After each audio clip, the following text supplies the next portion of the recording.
부산 국제자어울림문화제 세미나를 시작하도록 하겠습니다. 저는 부산 차문화진흥원 정명 부회장입니다. 인사 올리겠습니다.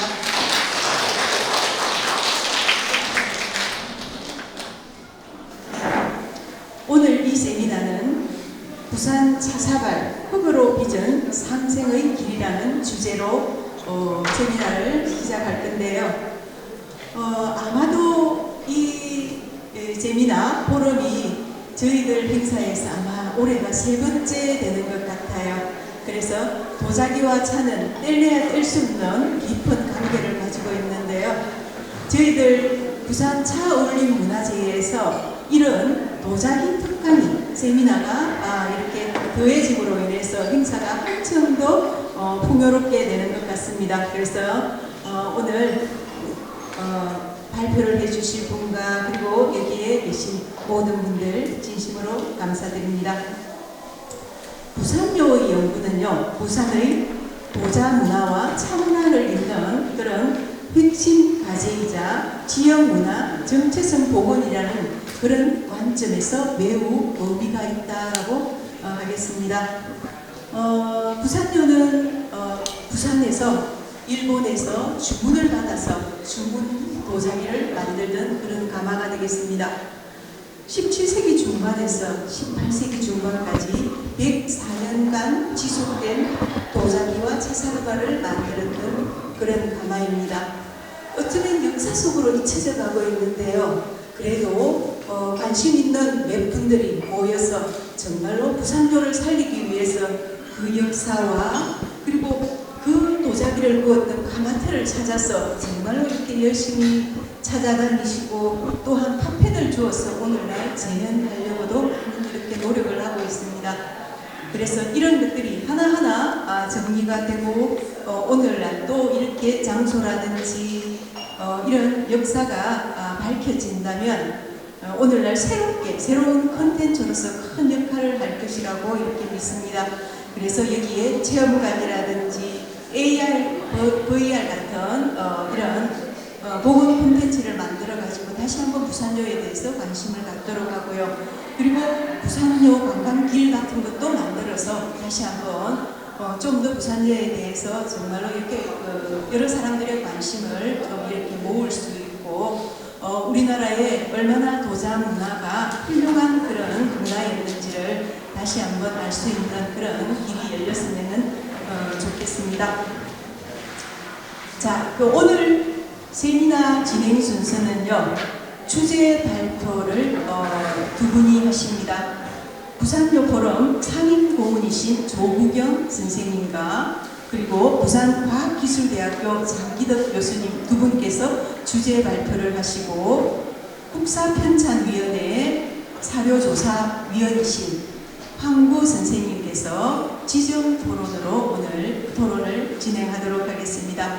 그 다음 여기 계시는 모든 분들이 궁금사항들을요 질의응답하시면서 좀 편안한 가운데서 정말로 많은 것들을 얻어갈 수 있는 그런 소중한 세미나가 되었으면 좋겠습니다. 옆칸에 보면은요 지금 여기에서 부산묘에서 전시를 해놨는데 우리가 예사롭게 이렇게 넘어갈 수 있지만 정말로 소중한 이런 자료들입니다. 주문도 일본에서 우리나라에 주문을 해서 최초로 만들었던 그런 주문 도자기들이 오리지널 도자기가 있습니다. 그래서 나중에 우리 여기 발표하시는 선생님들과 회장님께 꼭 여러 가지 많은 것들을 질문하면서 많은 것들을 얻어가시기 바랍니다. 자, 그럼 세미나를 시작하기에 앞서 먼저 부산묘 포럼 안태호 회장님을 모시고 오늘 세미나에 대해서 인사 말씀 들어보도록 하겠습니다. 큰 박수 부탁드립니다. 네, 방금 소개받은 안태호라 반갑습니다. 저희들이 한 5년 동안 도자기 조사도 하고 부산묘에 대한 정체를 알기 위해서 13차례나 포럼도 하고 그리고 무엇보다 소중한 것은 부산 차문화진흥회 임자 이사장을 비롯해서 장소와 공간을 저희들에게 기회를 줘가지고 올해 3번째 만에 저희들이 그동안 수집하고 모았던 자료들을 전시하게 돼서 무엇보다 고맙게 생각합니다. 그리고 오늘 멀리 기장에서 우리 학교 사업자이시고 역사 편찬이신 한국 선생님이 토론으로 오셨는데, 한국 선생님은 기장에서 한 40년 전부터 이 도자기를 열심히 기장 지역에 발굴도 하고 조사를 해 오신 분이 오늘 토론자로 나오셨고, 그 다음에 우리 그 해에 가장 중요한 두 분이 계신데, 두 선생님 중에 한 분이 조국영 선생님입니다. 조국영 선생님은 저희들보다 훨씬 전부터 부산묘에 관한 연구를 하셨습니다. 그래서 저희들이 부산묘를 만들면서 만나게 됐는데요. 물론 한국 선생님도 마찬가지입니다. 오늘 저 발표도 그렇지만은 자료도 40년 전부터 쭉 모아왔던 자료들이 거의 조선현님 자료가 많고, 또 부산의 강호의 차인들 중에는 찾자를 아주 좋아하시는 분들이 있는데, 그런 분들이 이 조국영 선생님의 기사를 보든가 저희들 포럼에 관심 있게 보다가 이번 자료 전시에 출품을 해주시기도 하셔서 모두 이 큰 덕을 부산차문화진흥원에 돌리고 싶습니다. 고맙습니다. 네, 감사합니다. 이렇듯 여러 사람의 관심과 배려와 이런 또 행사를 진행함으로 인해서 우리가 정말 귀한 물건들을 볼 수 있고, 또 부산요 하면은 다소 생소하기도 하고 그 의미를 정확하게 이렇게 모르는데요. 오늘 이 기회를 통해서 어떻게 하면은 우리나라 이 도자 문화와 그리고 차문화를 연계해서 좀 더 차문화를 발전시킬 것인가 좀 더 귀 기울여서 들어보시기 바랍니다. 자, 그러면 첫 번째 주제 발표를 하실 조국영 우리 상임 고모님이십니다. 부산요의 시작과 두모포 내요식이라는 주제로 오늘 발표를 해주시겠습니다. 큰 박수로 환영해 주시기 바랍니다.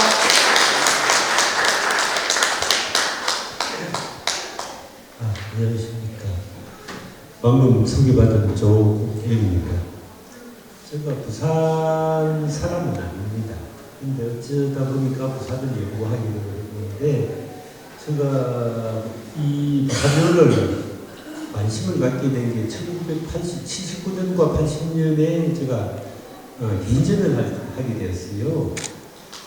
그때 제가 차종을 하고 좀 내었어요. 그때 이제 오신 분이 이제 금당 선생님, 여기 원광 스님 이런 분들이 그때는 잘 하신 분이 별로 없었어요. 그 두 분이 늘 저시 때 하고 오시고 또 다음 날 오시고 이런 연유로 했는데, 제가 이쪽에 있던 지금 제가 전시했던 요 옆방의 자료들도 그때 김상수 어른이라고 시를 쓰시고 하시던 분인데, 그분은 여기에 천마섬 밑에서 살아셨으니까 거기서 토백이시세요.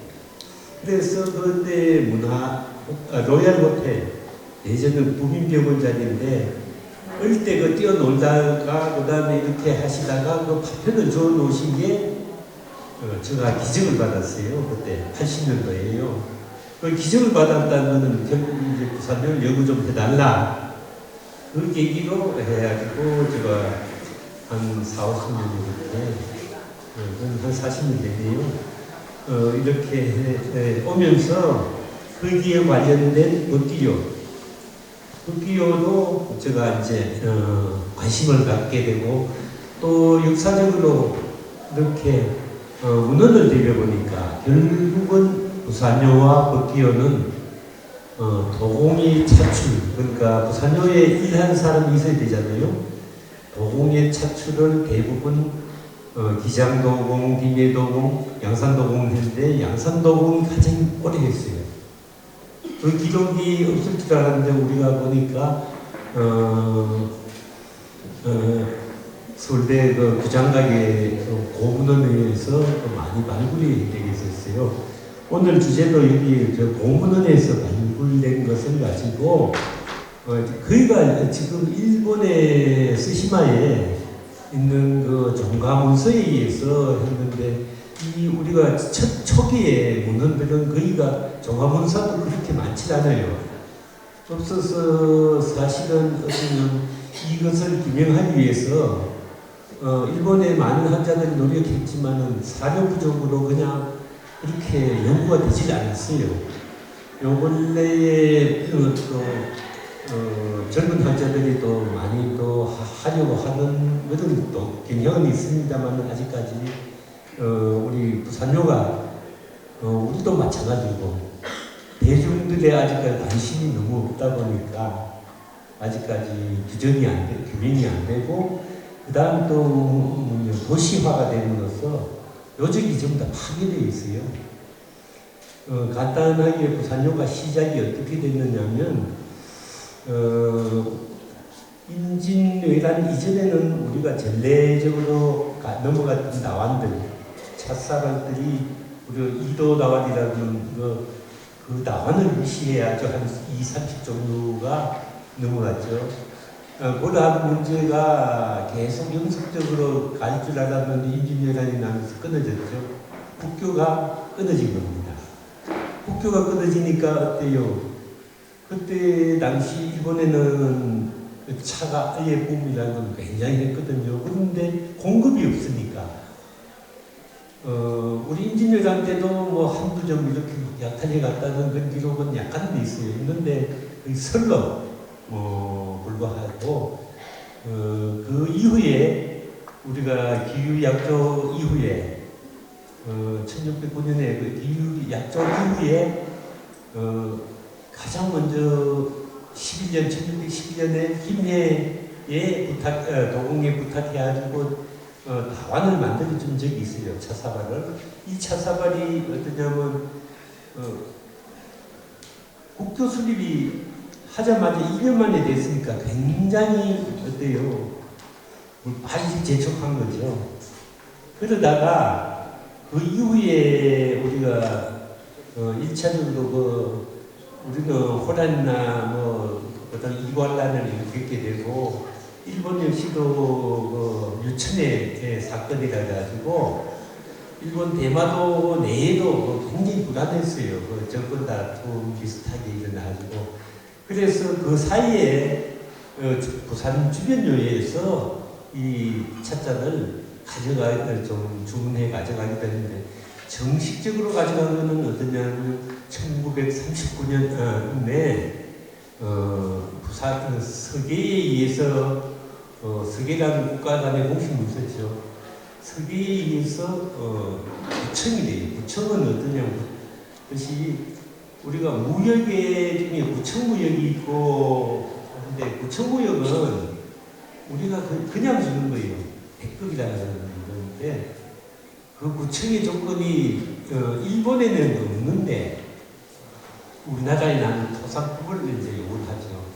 그 구청 물건이 굉장히 많습니다. 근데 매해 많은 것을 요구를 하는데 그거를 이제 삭감도 시키고 이래 하는데 그 구청이 1939년도에 도자기가 들어와요. 도자기를 들어오는데 그게 그냥 무역만 하자는 게 아니고 우리가 만들어가겠다. 조정에서 대신 흙하고 나무하고 기술자를 내라. 단 기술자는 조정이 우리 조선 조정에서 보장하듯이 이제 임금은 주겠다. 그 임금 이해는 전체가 다 줘야 하는 거예요. 되어진 거죠. 그것을 한 104년 정도인데 104년은 아니고 정확히 79년간 그렇게 했어요. 나머지 제가 그러한 것을 이제 나눠보니까 1939년에 시작해가지고 1943년까지가 두목포 외요라 해요. 왜냐하면 두목포 외관이 그때는 천양 외관이 아니고 이제 두목포 외관부터 시작하니까 두목포 외관이 좀 협소해가지고 바깥해졌어요. 그 사항을 이따가 다시 또 설명드리는데 그 4년간 유지한 기간을 저는 이제 두목포 외요 시절이라 합니다. 그 다음에 그냥 그러다가 이제 관리가 안 돼가지고 문제가 있으면서 그러니까 어떤 상황이냐면 다시 외관 좁더라도 외관 안으로 들어갑니다. 그 시절은 도목포요 시절이라고 저는 생각합니다. 그게 어쩌면은 초량 외관을 옮겨가기 전이니까 1678년도까지를 도목포요 시절로 제가 정리를 했고 그 다음에 초량 외관부터 1617년까지 1618년까지는 저는 어떤 초량형 시기로 지정을 했습니다. 이렇게 정리를 하고 그러면 그 이후에 정확히 1734년에 가마가 폐쇄됩니다. 완전히. 그때 그러면 어떻게 했냐면 우리 기술자와 우리의 흙이 안 들어가고 물론 우리 흙이 좀 들어가긴 했어요. 저기 저 동네에 동네가 아니고 저 전령도 우리가 영도죠 지금 영도 흙을 파거나 그 다음에 그 외관 안에 흙을 파고 쓰거나 아니면 조선 도공을 통해서 어떠냐면 매입을 했어요. 매입을 해가지고 했던 시절이 뭐 1734년까지 했어요. 그래서 토탈 한 104년 정도를 부산료가 존속을 했습니다. 한 세기가 넘게 존속을 했는데 우리가 좀 여기에 굉장히 우수한 찻사발이 지금 아마 유수박물관에는 기본적으로 부산료와 북기요의 찻사발이 전시되고 다도 가문의 저들도 저 초빙을 가지고 보면 그 나로가 맹맥히 흐르는 그런 단체나 이런 데 가면 반드시 부산료 거와 북기요 찻삽을 볼 수 있습니다. 그렇게 또 우리가 만드는데 자랑은 일본인들 굉장히 자랑스러워해요. 그런데 우리는 많이 잊어버리고 이렇게 하는 게 조금 안타깝은 부분이고요. 이제 들어가기 앞서 39년도에 누목포 이제에 가마를 짓습니다. 짓 때 어떠냐면 서계가 와요. 서계라고 국가관이 무슨데 서계에서는 직접 언급은 안 되고 어떻게 하냐면 구청 물목 안에 단자 안에 들어가 있어요. 그래서 후기에는 이 단독 서계가 와요. 요 시절이 끝나면 저 두목포 외요 시절에 나오는데 두목포요 시절부터는 이제 서계가 정식으로 들어옵니다. 이 단독 서계라고는 도자기를 만드는 기타하는 서계예요. 다른 거는 물목석이라 가지고 물목 안에 있어가지고 정식 석에는 아니지만은 그렇게 들어옵니다. 그때 들어오면서 39년도에 처음 그것을 들었는데 문제는 어떠냐면 이게 준비한 게 많아요. 근데 그막 만든다라 만들어 줄 수가 없잖아요. 그것도 외관 안에서 외관 바짝이지만은 새로 만들어야 되고. 그리고 우리가 알다시피 백자가 아니거든요. 이 도자기는 이 찻사발은 특수한 경우 아닙니까?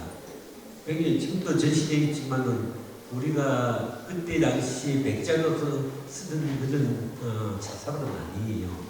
그러다 보니까 특수한 흙에 이러한 테크닉과 형식을 갖추려면 많은 기술이 필요하죠.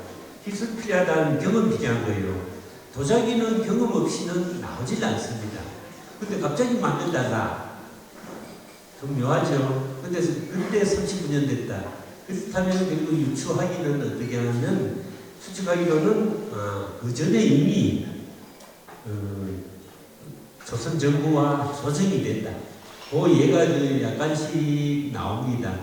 그리고 그렇게 해가지고 이제 초기에 책임자를 보내고 한데 우리가 39년도에 가장 문제가 아까 유천 사건이 있었다는데 그 유천 사건으로 사실 우리 북기요 가마부터 해야지 주변 가마들의 이 소수의 주문에서 약간 건너갑니다. 많은 양은 아닐 거예요. 아마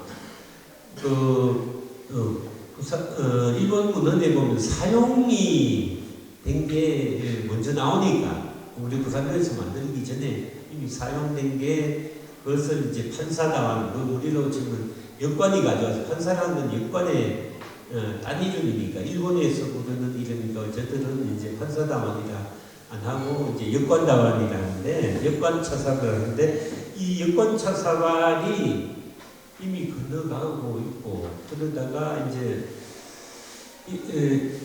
처음에 만들다가 그 서기가 와가지고 시작을 하는데 그것은 어떠냐면 7월 달에 39년 7월 달에 관찰사 그러니까 감사가 외관 밖에 지으라는 그걸 하고 그 쌓고 가만히 짓는 것은 진주와 하동의 장인을 불러가지고 만들어주라 이런 그 기록이 있습니다. 그게 그 이후에 이제 거기서 만들어요. 근데 사실은 7월 달 때 들어와 판을 시작하고 이제 12월 달까지 만드는데 만드는 기간이 너무 짧죠. 그러니까 시작이 굉장히 어떠냐 준비 기간과 한데 이것을 어떠냐면 이 내용을 자세히 살펴보면 요 이제 39년하고 40년도에 그 내용이 잘 나와요.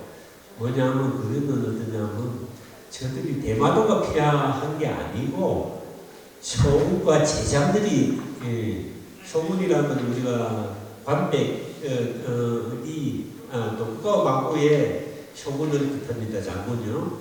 쇼군의 명령에 의해서 또 제장들의 요구에 의해서 한다는 것을 분명하게 명시를 하고 있어요. 지금은 그러니까 이 찻잔이 결국은 어떠냐면 정치적으로 해석이 된 거예요. 그러면서 우리가 장들은 그렇잖아요. 그렇게 명령해놓고 그렇게 관리를 하는데 관리를 위임받은 게 아마 대마 도주 같아요. 대부분이 이쪽에 그러한 기록이 있어요. 그 대마 도주가 위임자적인 그런 성격의 그런 기록을 좀 볼 수 있어요. 그래서 이 자리를 가지고 12월 달에 만들어 갑니다. 그러니까 12월 달, 11월에 이제 만들어가지고 귀선을 이제 하고, 그 이듬해 1640년도에 또 도자기를 만들달라고 또 나옵니다. 그 병성조와 병성수가라는 그 두의 특사를, 그러니까 차회를 하죠. 특사를 보내가지고, 또 구워달라 합니다. 우리가 앞에 39년도에 도공두가 나오는데 이분이 어떠냐면 우리 평성방이라는 사람인데 이분이 어떠냐면 우리 평성조, 평성방, 평성수 요 세 분이 저기에 나오는 도공두입니다. 도공역. 근데 평성방은 우리 기록에 우리 평성방 이런 거는 사실 우리나라 이름 아닙니까? 일본 이름은 아니에요. 왜냐하면 이게 외교서 문서상에 일본은 성이 누자, 이름 누자, 이건 넉자인데 우리는 성자를 요구하면서 성을 바꿔 그렇게 해요. 그거는 이제 외교관계 문서를 이정하면서 하니까 이정한 서성들이 이제 이렇게 우리 요구에 의해서 바꿔서 우리나라 문서에는 대부분 일본 이름 그대로 쓴 예가 조금 많지는 않아요. 대부분 바꿔서 쓰기 때문에 아까 평성방, 평성수, 평성조라 하는데 평성방이라는 분은 굉장히 유명해요. 왜냐하면 나중에 이분의 도자기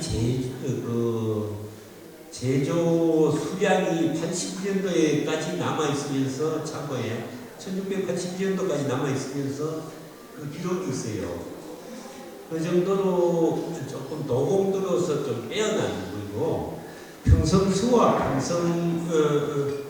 평성수나 일본들은 어떠냐면 일본에도 기록이 없고 우리나라에도만 기록이 유일해요. 그래서 이게 규명하기가 상당히 힘들어가지고 지금 현재 일본명으로 누군지를 잘 모르고 있습니다. 그렇게 해가지고 그때에 또 이것을 만들어 가게 되고 그 다음에 그 다음 이듬해에 또 41년도에 또한 만듭니다. 또 만들지 않냐고 하는데 그때는 누가 한지는 모르지만 근데 40년도에 만들 때는 어떻게 했냐면 우리 조정에서 그냥 흙을 공급을 할 때 굉장히 좀 기간을 안 지킨 모양이에요. 그래서 항의를 하면서 하니까 그럼 이좀 해가면 안 되냐? 그러니까 1월달 또 42년도 1월달 나와가지고 만들다가 또 만들겠다 합니다. 그렇게 만들어가는 지금요 제가 그냥 좀 쉽게 하려고 하는데 실제는 용의 내용 안에 문서나 이런 것을 다 인용되어 있으니까 그렇게 생각하시고 그거 보시고 저는 앞다리만 이제 설명드립니다. 그래서 그때도 농번기 해가지고 우리가 농번기가 모신기 때가 가장 많은데 그때는 우리가 노역을 하는 이게 전부 다 역이니까 노역을 피해가지고 가장 농번기 피해가지고 이제 그걸 공급해 주죠. 그렇게 해가지고 첫 사과를 이제 만들어 가는데 요 전기에 만든 것은 우리가 좀 실제 남아있는 양이 별로 없어요. 여기 이거 도목고 외요 시절은. 그래서 그런 영향이 있고, 그 다음에 우리가 또 그 사이에 또 문제가 있어요. 42년에도 43년에도 있고 이 밀수가 또 일어나요. 이것만 가지고 안 되는 거죠. 밀수가 일어난 것은 뭐냐면 우리는 그걸 이제 역관차사발로 넣는데 원래 발화차사발이에요. 밀수라는 거죠. 그게 어떠냐면 이 통신사 때 일어납니다. 통신사 사행 때 대마도까지 오사카까지 가져갑니다. 거기에서 종사관이 잡혀가지고 아마 깨버리고 이렇게 한 기록이 있어요. 그만큼 어떠냐면 이 차사발을 일본에 가져가면 돈이 된 거죠. 그만큼 차의 격을 높여주는 도구로서 역할을 합니다. 그리고 우리가 알고 있는 차사발만 가져간 게 아닙니다. 차일에 그러니까 차를 넣는 그러니까 파입, 그러니까 뼈, 향로, 다호, 많은 그 부속품을 같이 가져갑니다. 우리가 알기로는 전부 다 차사발만 가져가는 것입니다는데 그런 문제들이 있고 그런데 사실은 모든 이런 무역은 어떤 대마도 도주와 이제 도주가 신부자니까 대마도 도주를 통해서 하는데 다 이렇게 가고 팔사다운 역시도 대마도 도주인데 강매를 해가지고 그 정도로 가고 그래 하거든요. 근데 통신사가 가는 건 바로 다이렉트로 다완이 어떠냐면 오사카로 가고 교토로 갑니다. 그 차이가 좀 있고 요게 이제 두목포 외요의 시절에 5년간 일어나는 상황이고 요걸 정리를 해보면요 재미있는 게 이 우리가 문화라는 게 그렇지 않습니까? 도자기가 우리가 우수한 문화지만은 이것을 어떠냐면 조금 우리의 사용과 조금 다른 면이 있죠. 자사발이라는 게요. 근데 여기에서 보면 우리가 처음에는 어떠냐면 이게 앞에 제가 이제 두목포 외교 전에는 약간의 그 밀수도 있고 그다음 그냥 그 주문도 있었죠. 그렇게 하면 사무용이죠. 이 부산요가 생김으로써 어떤 상황이면 사무역이 제대로 된 공무역으로 바뀌죠. 그러한 문화가 좀 다를 거고요. 그 다음에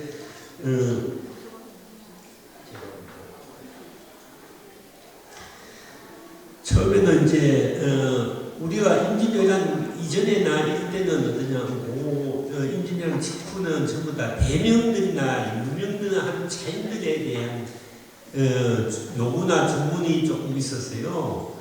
그러한 게 어떠냐면 그러한 게 영향이 지금은 어떠냐면 완벽한 쇼군이나 그 쇼군을 중심으로 그 제장들의 그러니까 번정을 중심으로 해가지고 주문이 왔다는 게 그러니까 문화가 이제 달라지죠.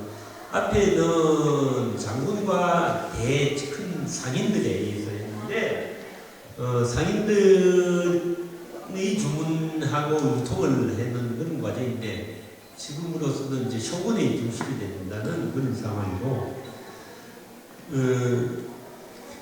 두모포는 그렇기 때문에 우리가 일본에서는 자존심 상해가지고 쇼군이 했다 소리 안 해요. 그런 한 문제가 좀 있고 그 다음에 두 번째는 독립적인 설계가 없이 구축 물목에 의해서 했다는 것. 앞으로는 설계가 나옵니다. 그러니까 이때까지는 설계가 없이 했다는 것. 그 다음에 도봉도 신분이 아까 변선방이나 변선수나 이런 분들이 정확한 활동 내역이 없다는 기록이에요. 그거는 어떠냐면 그때가 일본의 관영연가인데 관영대에 일본의 대마도 기록이 거의 없어요. 그런 상황 때문에 근데 다행히 우리 규장각의 문서가 상당히 많이 남아서 지금 이렇게 시대별로 정리를 하고 저 소견을 이야기한 겁니다. 그리고 이 두모포요가 뜻은 어떠냐면 의의는 뭐냐면 초기에 두모포요가 조금 시행착오는 있지만 부산요가 앞으로 본격적인 부산요를 초석을 놓았다는 게 대단한 의미를 가지고 있을 거예요. 이게 어떠냐 앞으로의 부산요가 전개 과정에서 굉장히 중요한 요소가 될 것 같습니다. 이것으로 마치겠습니다.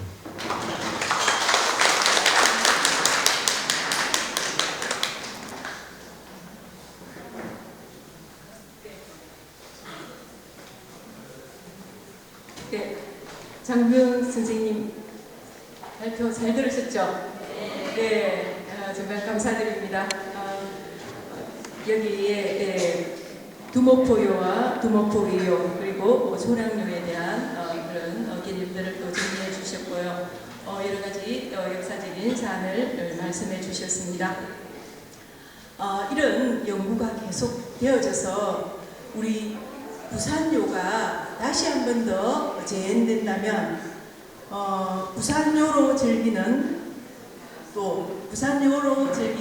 부산차 체험 같은 이런 프로그램도 하나 또 이렇게 개설해서 이런 만들면 참 좋을 것 같다는 생각이 듭니다. 그래서 부산에서 만든 부산도 저장기로 또 부산에서 만든 차를 즐길 수 있는 그런 프로그램도 또 개발되면 좋겠고요. 아무쪼록 많은 연구 부탁드립니다. 자, 우리 장기덕 교수님이 감사드립니다. 큰 박수 부탁드립니다. 자, 두 번째 주제 발표를 하실 장기덕 교수님께서 급하게 이제 도착하셨습니다. 그래서 안 오시나 내심 걱정을 했는데요. 지금 차가 많이 밀리셨나 봅니다. 자, 그럼 장기덕 교수님의 양산법기 참기요 그리고 차사별 연구라는 이런 주제로 오늘 발표해 주시겠습니다. 큰 박수로 맞이해 주시기 바랍니다.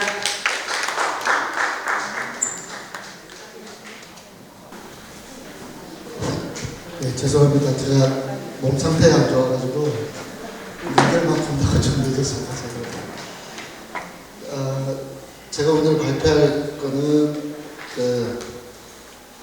이 부산요하고 밀접한 관계를 갖고 있는 양산 북기요에서 생산되었던 우리가 흔히 얘기하는 일화보, 그 다음에 오기, 그다음에 이제 아까 우리 조경 선생님 말씀하셨던 그 통역관으로 활동했던 역관들이 일무역으로 일본으로 가져갔던 그런 사발의 유형들을 말씀드리도록 하겠습니다.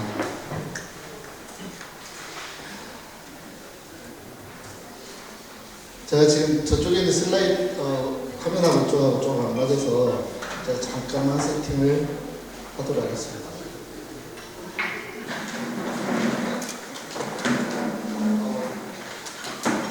순서는 서론부터 결론까지 7단계를 거쳐서 말씀을 드리고자 합니다. 이 역사적 배경으로는 아까 조교 선생님께서 충분히 설명이 되실 거라고 보는데요. 임진왜란 이후에 우리 찻사발이 조선에 만들어진 찻사발이 일본의 다도계의 와비차 또는 초암차라고 불려지는 그 부분에 우리 조선의 사발들이 상당히 역할을 했다고 보고요. 거기에는 이론적 배경으로는 우리가 어떠한 사상이나 또 어떤 논리가 전개되기까지에는 여러 가지 정립되는 단계가 있습니다. 그리고 그러한 보이지 않는 사상을 시각적으로 보여주는 데 있어서 가장 큰 역할을 했던 것이 조선에서 만들어졌던 사발이라고 보고요. 여기에는 이 사발에는 일본에서 추구하는 다도계에서 추구했던 와비와 사비의 정신을 가장 밀접하게 갖고 있었던 그릇이 아닐까라고 생각을 합니다. 여러분들도 알다시피 일본의 다도가 성립되는 과정에서 서원차가 먼저 대도를 이루다가 나중에 이제 이게 여러 가지 병폐로 인해서 초암차, 차의 본질적인 부분으로 회귀하려고 하는 그런 초암차 운동이 벌어집니다. 그 완성을 했던 분이 여러분들도 잘 알고 계시는 센노리큐죠. 그래서 이 센노리큐가 조선의 사발을 상당히 좋아했다라는 그런 기록들도 많이 남아있고 그런 역사적인 부분들도 많이 남아있습니다만 임진왜란 1년 전에 도요토미 히데요시에 의해서 센노리큐가 활복을 명을 받고 사망을 하게 되고 그 다음에 여러 가지 이제 임진왜란 이후에 이 사발의 공급이나 이런 부분들이 곤란하게 되다 보니까 대마도에서 계속 조선 정부에다가 요청을 하게 되죠. 그래서 부산 부를 통해서 이제 외관이 다시 개항을 하게 되고 그런 여러 가지 이제 상황 속에서 양산 법길에서 생산됐던 그 도자기가 그 부산요에 많은 영향을 주게 됩니다. 그래서 오늘 주로 살펴볼 부분들은 양산 법길에서 생산됐던 우리가 얘기하는 일화보다만 그 다음에 오기형 찻사발, 그 다음에 역반 찻사발 이렇게 세 가지 분류를 나눠서 살펴보고자 합니다. 나머지 거는 그 유의미를 좀 참고하시면 되고요. 제가 좀 빨리 진행을 하도록 하겠습니다. 여기 나와 있는 용어는 사실 우리 사발의 용어가 일본식으로 많이 쓰여져 있고 지금도 일본식의 이름으로 많이 불려지고 있습니다.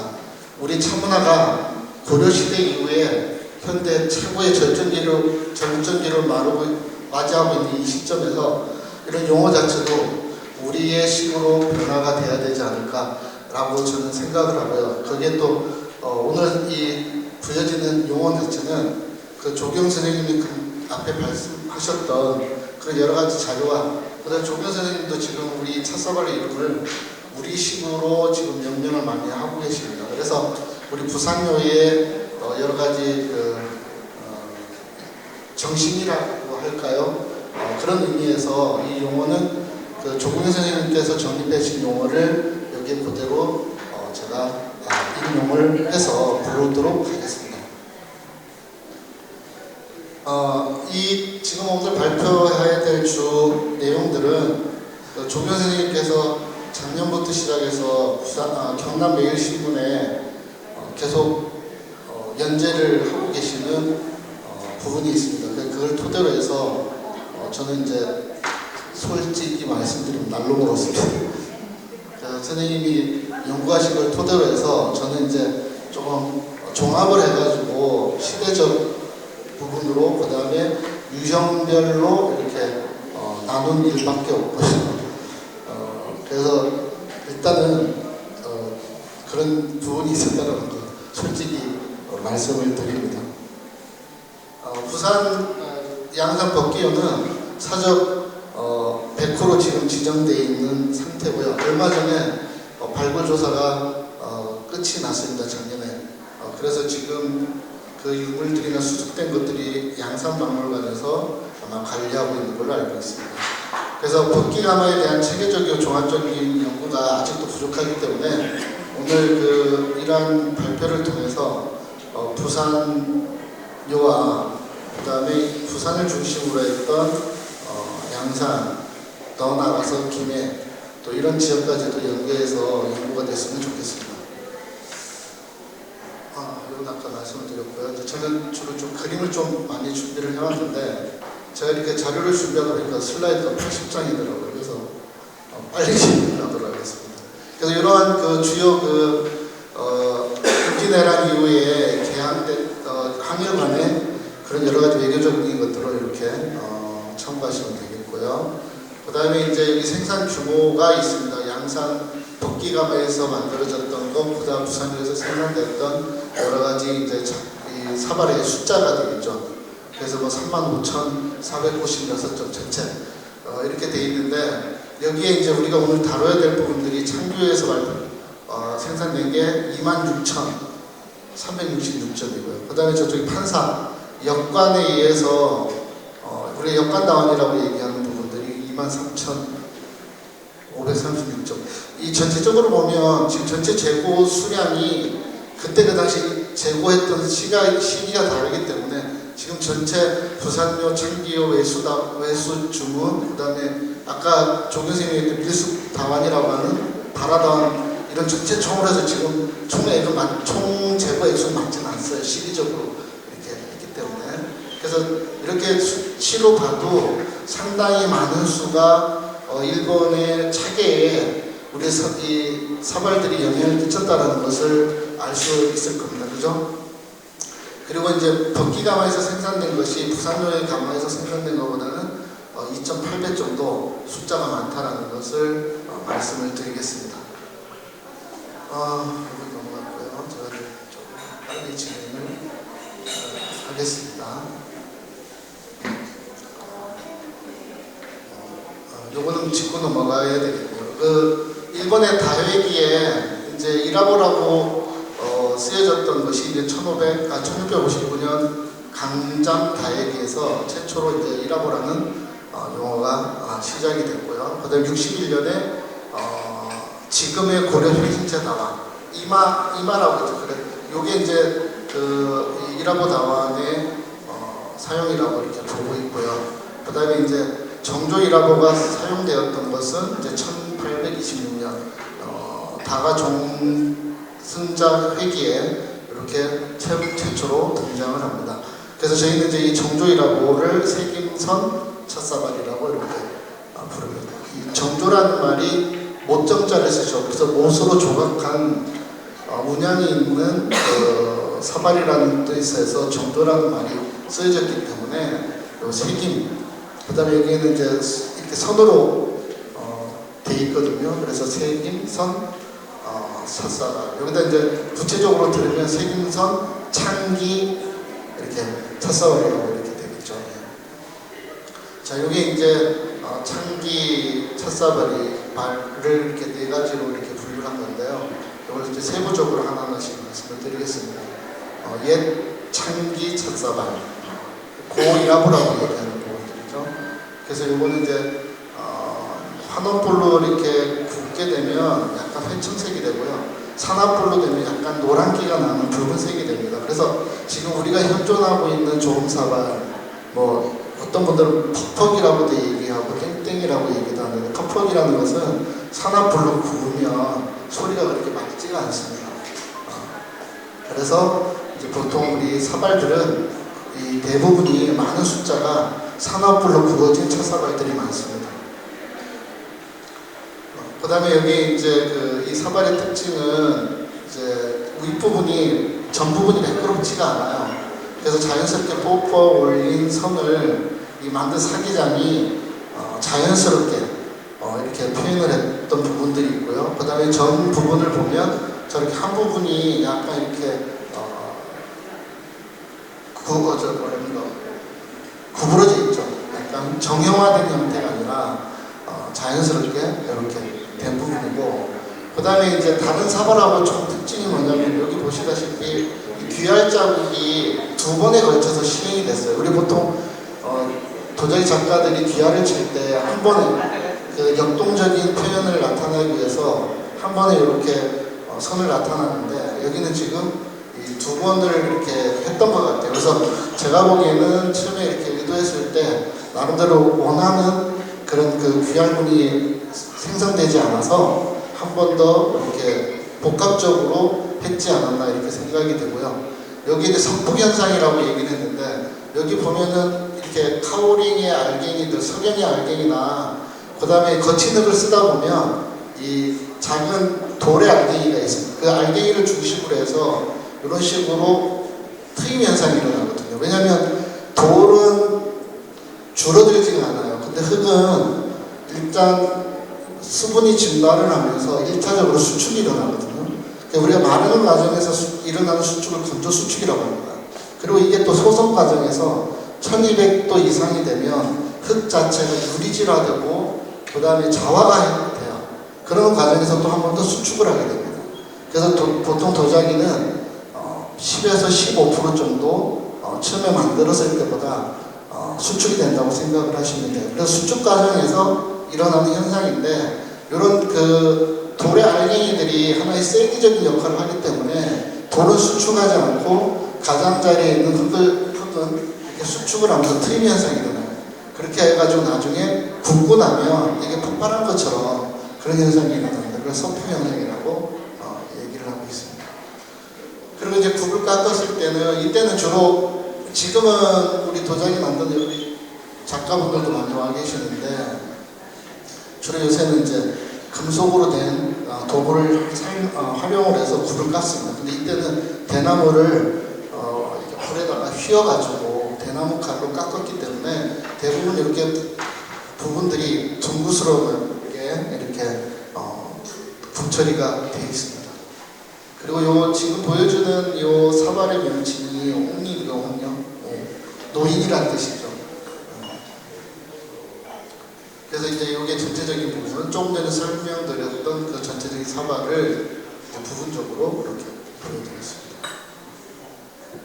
그 다음에 이제 누른 창기 찻사발, 우리가 일명 황이라고 불려지는 사발인데, 이 사발은 이제 열황화라고 불려지는 사발이에요. 그래서 제가 이제 수업할 때 이렇게 직접 보여드리는 게 꽃하고 연관이 될 수 있어서 이렇게 꽃을 보여드리는 게 누렇잖아요. 그렇죠? 노란색이다 보니까 아마 일본의 다인이 이렇게 이제 가을에 꽃이 피는 거, 초여름과 보시고 아마 이름을 이렇게 지었지 않았나라고 생각이 됩니다.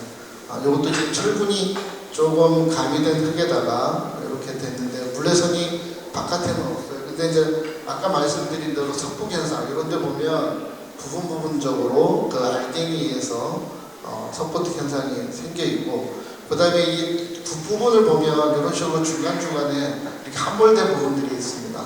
그래서 이런 부분들도 자연스럽게 표현이 됐다는 걸 말씀드립니다.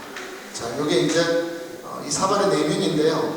내면에 이제 이렇게 큰 그 알갱이 하나 들이, 이것도 석폭 현상 중에 하나, 돌이 하나 박혀 있고, 그 다음에 이런데 그 차 고인 눈민첩자리라고 하죠. 이렇게 붙인 눈, 흙을 포개기 위해서 이 굽 밑에다가 흙을 바르는데, 이 그 양산에서 나온 거는 그런 그 비준 점토를 쓰지 않았고 잔잔한 모래를 들어가 있는 그런 것을 활용을 해서 했기 때문에 이 자국들이 아주 미세하게 이렇게 드러나는 겁니다.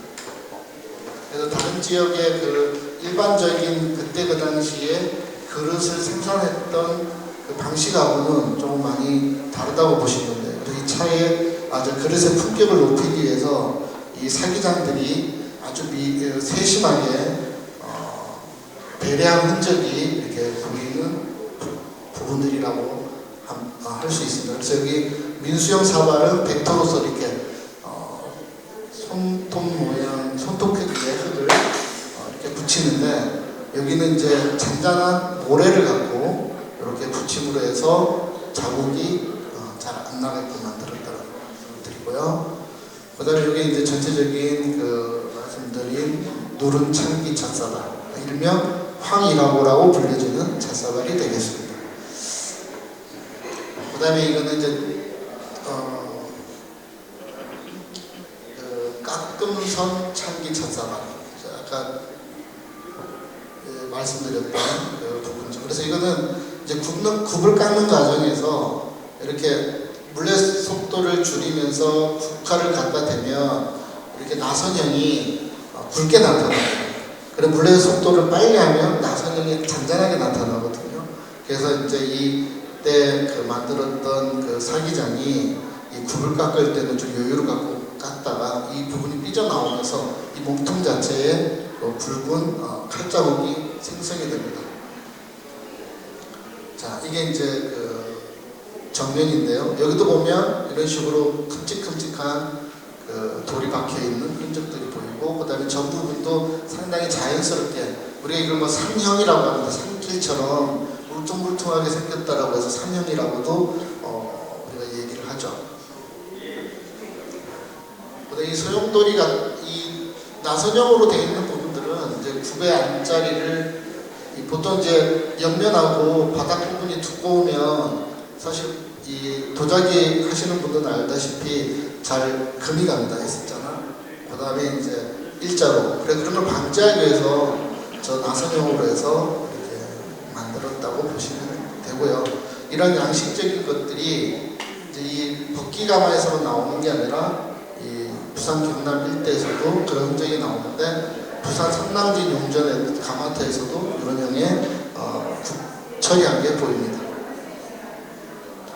이게 이제 색임선 창기 찻사발의 전체적인 형태라고 보시면 됩니다.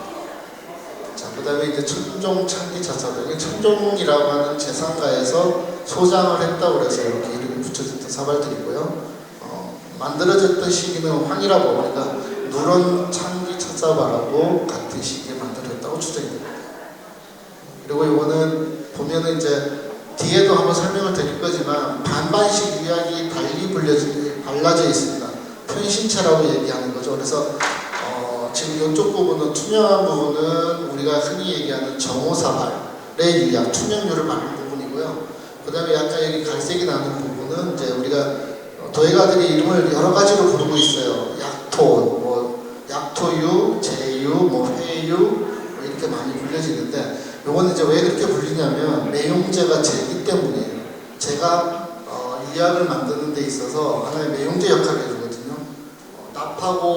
납도 역할을 해주는데, 납은 저희들이 이제 쓰지를 않고요. 몸에 안 좋으니까. 그래서 이때도 전통적으로 재를 활용을 해서 부역토 같이 또는 누런 황토에는 철분이 들어가 있기 때문에 거기다 재를 일정한 양을 섞으면 유약처럼 됩니다. 이 흙 자체가. 그래서 이제 우리가 보통 그걸 갖다 약토라고 불리지는데, 옹기유약의 같은 종류라고 보시면 돼요. 옹기유약도 약토라고 하는 정토에다가 재를 섞어가지고 유약을 만들거든요. 그리고 이 형태, 이라보 형태가 만들어졌던 부분들은 제가 보기에는 양산의 대성리에 이 약토, 흑약토가 많이 생산이 됐다고 합니다. 그래서 그런 연유에 의해서 이라보 나반이 만들어졌던 원동력이 되지 않았나라고 생각이 되고요. 이 천정 찻사발 보면 이 안쪽 내면이 약간 이렇게 물결처럼 또는 이렇게 우리나라 태국 그죠? 중앙 부분처럼 이렇게 해 있습니다. 그래서 지금 일본 다도계에서도 최고 품격의 찻사발로 평가받고 있는 게 천종 이라보라고 불려지는 천종 창기 찻사발입니다. 여기 이제 보여지죠? 그래서 이제 평내가에서 이제 재상가죠? 여기서 계속 갖고 소장하고 있는 사람. 자, 요거는 이제 남문 창기 첫사발.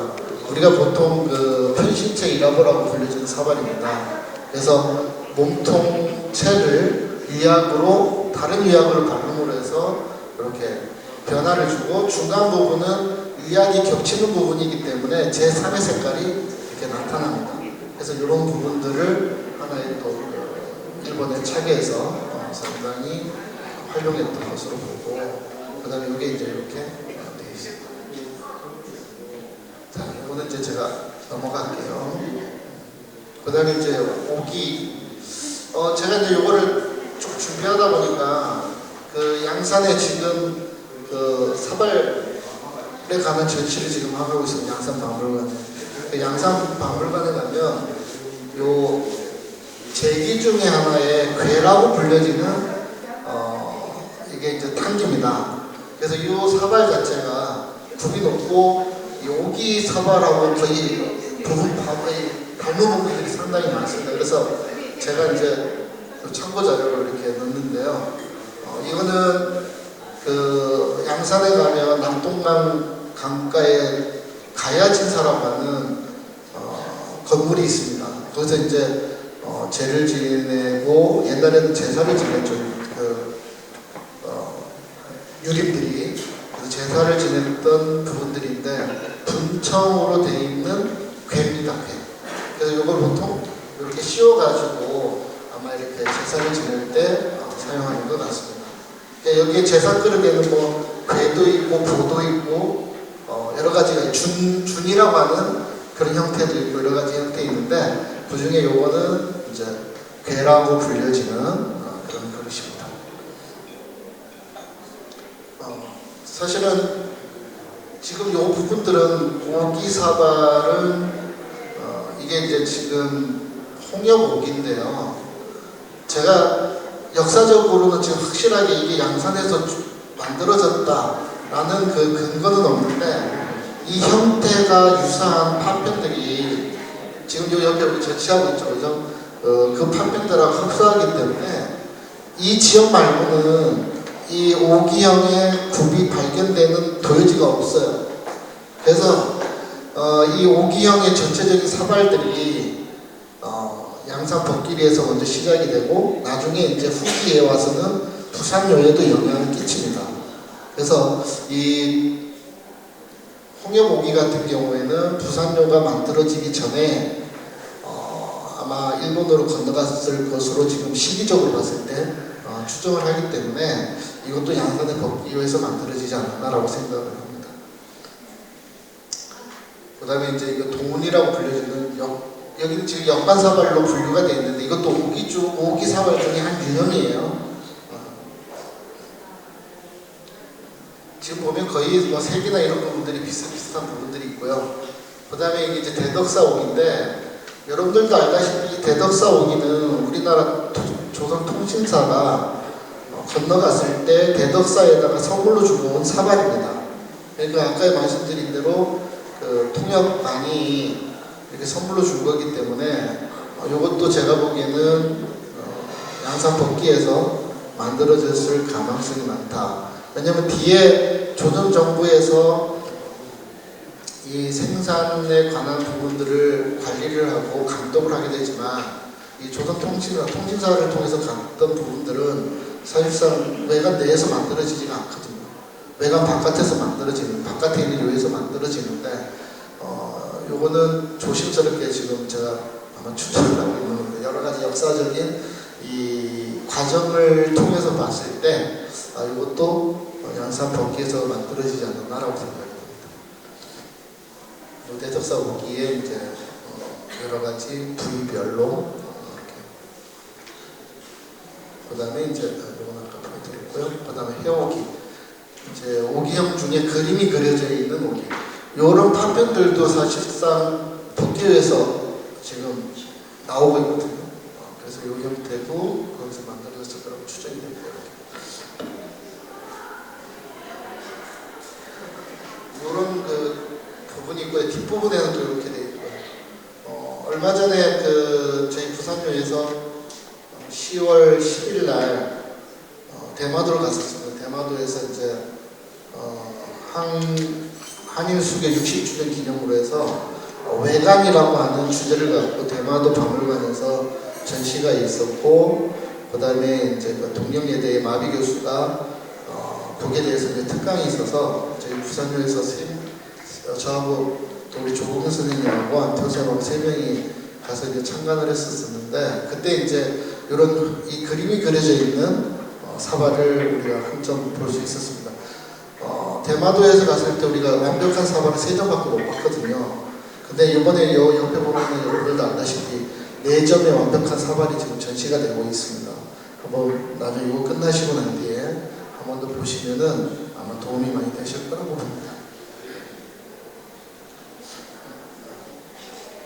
그 다음에 이제 세 번째 중에 마지막 역관 사발입니다. 역관은 아까 말씀드렸다시피 이제 그 통역관을 얘기를 하죠. 제가 알기로는 이 역관의 역할들이 조선시대 때는 상당히 중요한 역할을 했다고 봅니다. 특히 외교 부분에 있어서는. 그래서 이 역관들은 무역권을 갖고 있었고요. 이제 중국 같은 경우에는 사절단이 갈 때 그 사절단의 경비들이 많이 소요가 되는데, 그 경비들을 역관이 조달을 하고 그 대신에 정부에서 인삼을 팔 수 있는 그 권한을 이 역관들한테 줬다고 합니다. 그래서 중국 같은 경우에는 그걸 통해 가지고 팔아서 그 다음에 이제 사절단의 경비를 조달하는 그런 하나의 부분도 있었다고 얘기를 하는데, 아마 그런 걸로 봐서도 일본 같은 경우에도 그런 부분들이 많이 있었지 않나 라고 생각이 되고요. 그래서 이 역관의 역할이 특히 한일 간에 또는 중일 간에 여러 가지 중일에 중국하고 조선 간에도 역할을 많이 했지 않았나라고 생각이 됩니다. 사실 통신사, 우리는 일본에서는 통신사라는 말을 많이 쓰지만 우리는 세완사라는 말을 썼죠, 처음에. 그래서 처음에 누구죠? 갑자기 이름이 생각나요. 임진왜란때 큰 공을 세운 우리 스님 있잖아요. 사면대사. 사면대사가 독고가 이에야스하고談판을 지러 이제 에도에 갔을 때 그 통신사라고 명칭을 안 하고 세완사라고 이름을 명명을 했다고 합니다. 그래 포로들을 데리고 오기 위해서. 그래서 통신사라는 말은 일본 쪽에서 많이 썼던 용어고요. 그래서 이렇게 보면 이렇게 용어 자체가 이렇게 이제 변화가 됐다는 말씀드릴게요.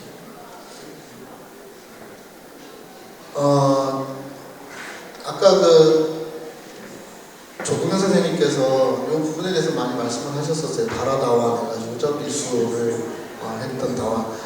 사실상 이 부분들이 이 통역관이 일본 측에서는 상당히 중요한 역할을 했기 때문에 나중에 이제 억지로 이렇게 떠맡기는 부분들도 있었다고 얘기를 합니다. 왜냐면 이제 하나의 권한인 한일을 간의 중요한 키를 잡고 있는 사람 중에 하나가 통역관이었죠, 그죠? 그래서 공식적인 거래도 있었지만 밀거래를 통해서 우리의 사발들이 많이 이렇게 건너갔고요. 그 다음에 여기 이제 문희행의 그 책임자들이 또 여기에 대한 여러 가지 일들도 많이 제재를 하기도 하고 나중에 이렇게 단속까지 해서 나중에 이제 여기 밀거래를 방지하는 제도 만들어지죠. 자, 이건 이제 그 부분들이 요번에 책에 이제 상세하게 적혀 있으니까 참고를 하시면 되겠고요. 그 다음에 이제 좀 유형별로 설명을 드리도록 하겠습니다. 이건 이제 역관 분천 첫사발이라고 이렇게 돼 있죠. 분천이죠, 분천. 그래서 이것도 보면은 사실 여러분들이 이렇게 그림을 통해서 보시다 보면 오기다완하고 역관다완하고 이렇게 구분하기가 좀 힘든 부분이 있을 것 같아요, 그죠? 그래서 요거는 제가 보기에는 지역 생산 지역이 다르다고 하면 분명히 양식적인 특징도 달라집니다. 같은 사기장이 숙련된 기술을 갖고 있는 사기장이 만든 표본을 갖고 만든다 하더라도 그 사기장이 갖고 있는 여러 가지 기술적인 테크닉이라든지 또 그 부분을 받아들이는 조형적인 감각이 틀리기 때문에 다르게 나오거든요. 근데 근데 여기 비슷하다라고 얘기하는 것은 생산 지역이 같을 가능성이 많다라는 것을 또 얘기를 반증하고 있는 겁니다. 그래서 이 역관사발과 오기사발은 같은 지역에서 이렇게 만들어졌을 부분이 상당히 농후하다라는 것을 한 번 더 말씀을 드립니다.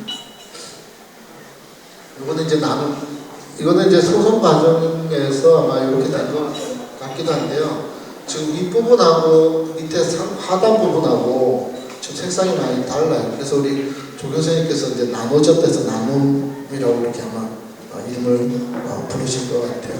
그 다음에 이제 작은 부분, 이렇게 굽 자체를 이렇게 잘라냈죠.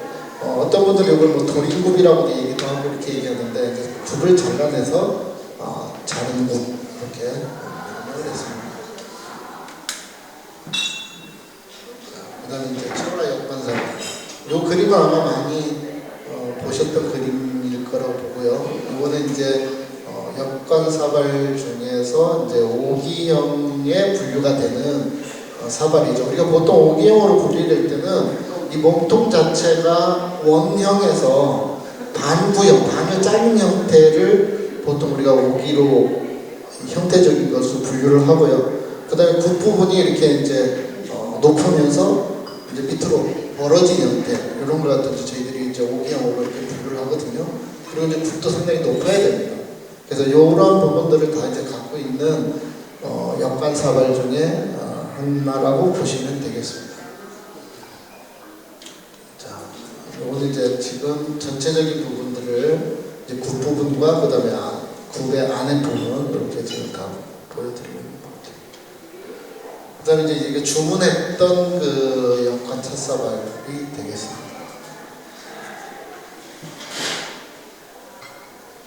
이제 전체적으로 이제 그림을 다 이렇게 보여드렸는데요.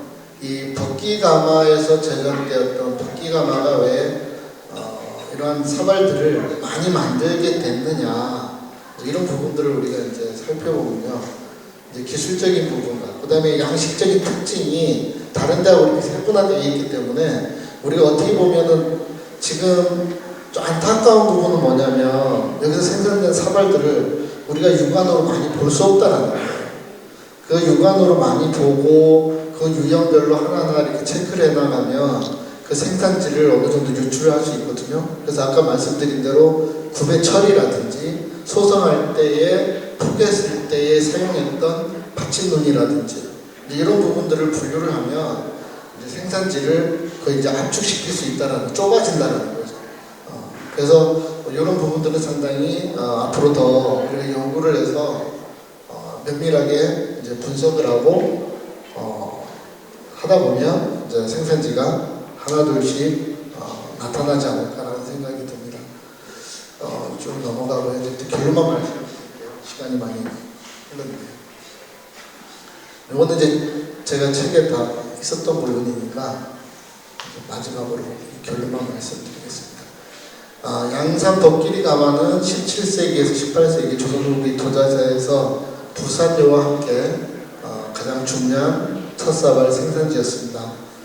이라보 찻사발, 우리가 새로 불려지는 이름 창기 찻사발, 그 다음에 탄기 찻사발, 그리고 역관 찻사발로 대표되는 덕길이 가마 찻사발은 독자적인 기술 체계를 가졌고 다양한 미적으로 다양한 형태의 찻사발이 만들어졌고, 그 다음에 역관 주도의 독특한 유통구조를 통해서 조선 후기 도자사와 한일문화교류사에서 중요한 위치를 차지했습니다. 특히 법끼리 가마는 공식 외계 채널 외에 역관이라는 비공식 네트워크를 통해서 부산여보다 훨씬 많은 양의 도자기를 생산 유통함으로써 18세기에서 17세기 조선과 일본의 관계가 공식 외교뿐만 아니라 다층적이고 역동적인 민간 교류로 이루어졌음을 보여줍니다. 법기가마의 찻사발에 내재된 와비와 사비, 그 다음에 유형, 불균제 등의 미학은 일본 다도 문화에 깊은 영향을 끼쳤고 오늘날까지 높은 예술적 가치를 인정받고 있습니다. 이는 조선 도자 장인들의 뛰어난 기술과 미적 감각, 그리고 일본 다인들의 안목이 만나서 창출한 문화융합의 산물이라고 할 수 있습니다. 오늘 발표가 덕길이 가마에 대한 학술적인 관심을 환기하고 향후 체계적인 발굴조사와 물론 발굴조사는 이루어졌습니다. 근데 저희들이 접근하기 좀 어렵거든요. 그래서 종합적인 연구의 토대가 되기를 기대하고 아울러서 국가사적으로 지정되어 있는 덕길이 가마터의 보존과 활용 방안을 마련을 하고 덕길이 가마 차사월에 대한 대중적 인식을 제고가 됐으면 좋겠고요. 나가서 한일도자 문화교류사의 연구의 심화에 기여할 수 있는 장이 되기를 바랍니다. 여기까지 말씀드렸습니다.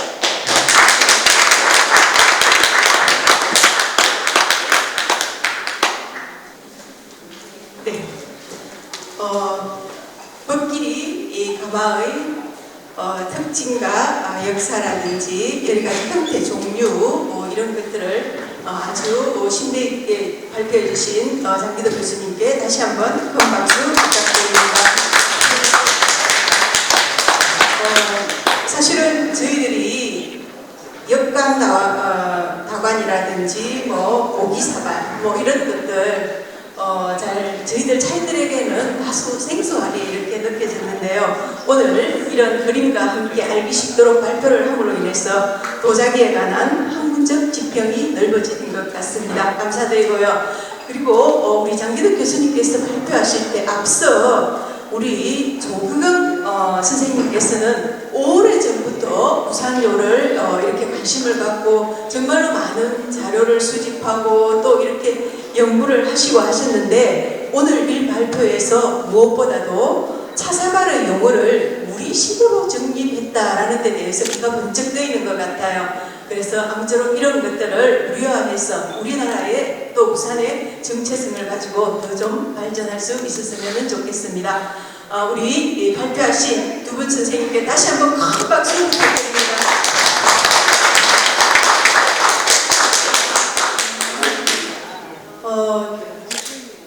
다음은 국사편찬위원회 사료조사위원이신 황구 선생님께서 지적 토론을 하도록 하겠습니다. 앞서 발표하신 내용들을 들으시고 토론에 임해 주시기 바랍니다. 반갑습니다.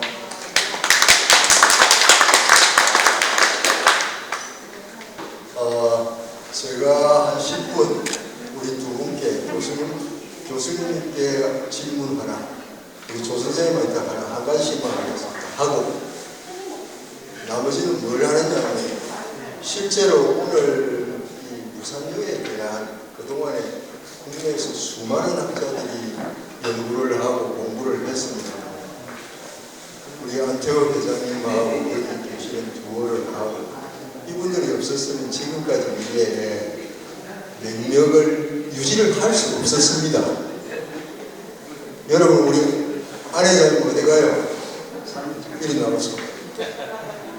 나오세요. 이 두 분도 훌륭하신 분이지만 앞장서 수고하신 우리 회장님한테 여러분 큰 박수 한번 주세요. 지금 여러분 부산요가 어디 있는지 아십니까? 용두산공원입니다. 하늘에, 땅에. 우리가 알기로 용두산공원이죠.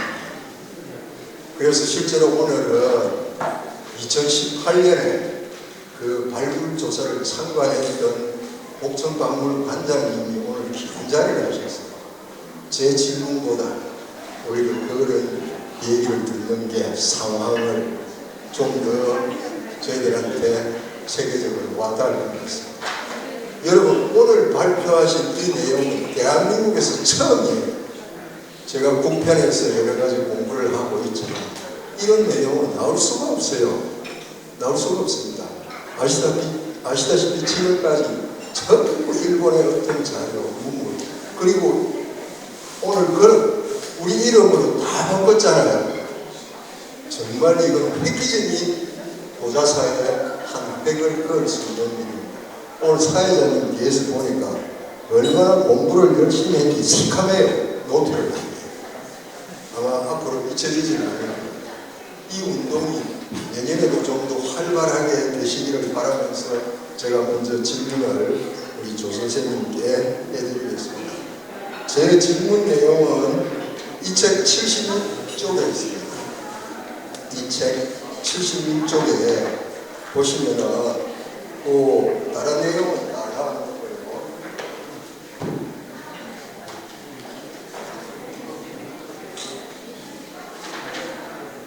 맨 마지막 81쪽 우리 조경훈 선생님한테 제가 질문드립니다. 다른 건 유인물로 여러분 한번 보시면 안에다 알 수가 있을 것 같습니다. 현재 일본의 일부 도자 연구자들이 주문 그릇을 조선 초기부터 생산되었다고 주장하고 있는데 이에 대한 선생님의 입장과 이는 어떤 방법으로 우리나라의 도자사적으로 접근해야 할지에 대하여 평소에 생각하고 계시는 것을 말씀을 부탁드리겠습니다. 조 선생님 질문입니다.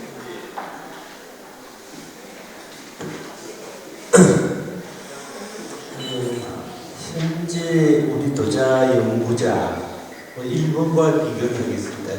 부산요에 대해서 연구가 본격적으로 된 것은 1930년도에 아사카와 노리타카라는 분이 부산요와 대주요라는 것을 썼어요.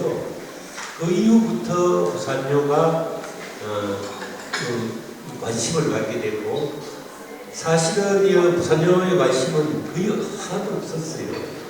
이 부산요와 대주요를 쓰실 때도 사실은 그 내용에 초량 외관의 어디라는 것을 의식 못했어요. 그때까지도 놀다가는 문헌적인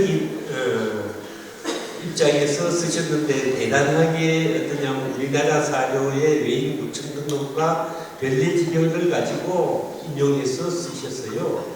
그 다음에 요즘에도 이 부산요에 대해서 가장 크게 연구하신 분이 아사카와 노리타 이즈미 쇼이치라는 분이 있는데 부산요의 사적 연구라는 책을 썼어요.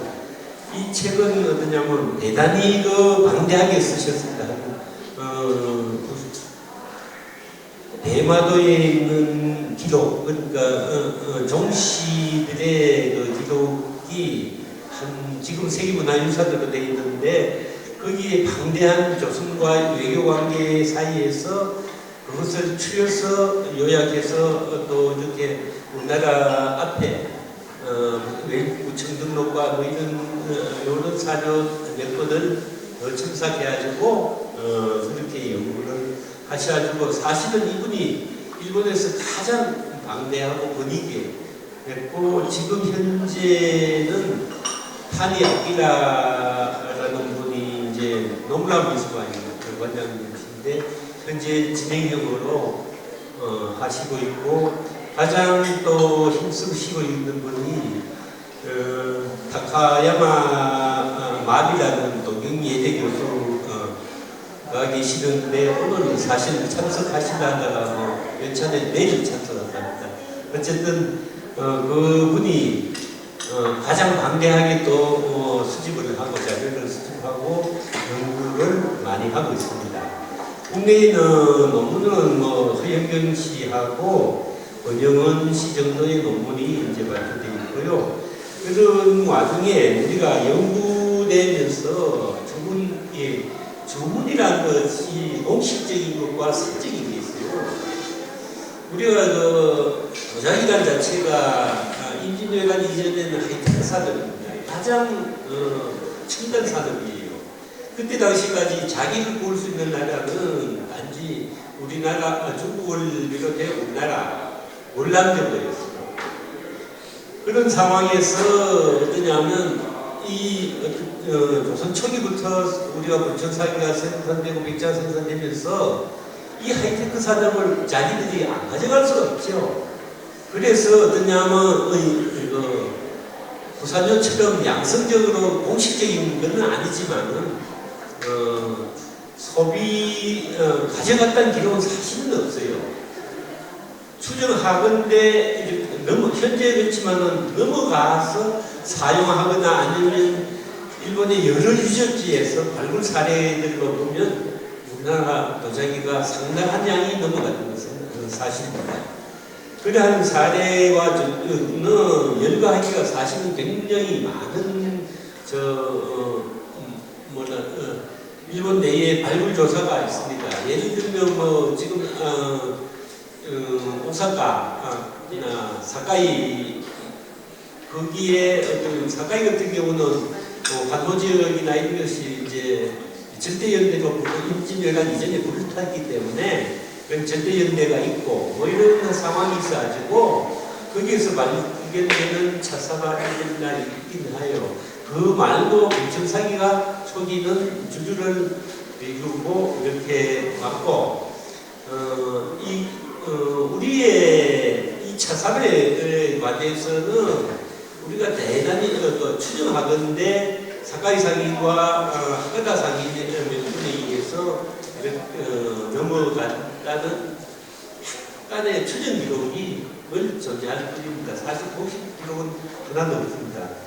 그리고 우리가 다음으로 그냥 도자사적으로 우리가 어떻게 접근해야 하는가 하는 것은 우리가 왜 이 상황에 이 사발에 대한 연구가 없었느냐, 이게 굉장히 중요하거든요. 도자사를 연구한 사람들은 상당히 많습니다.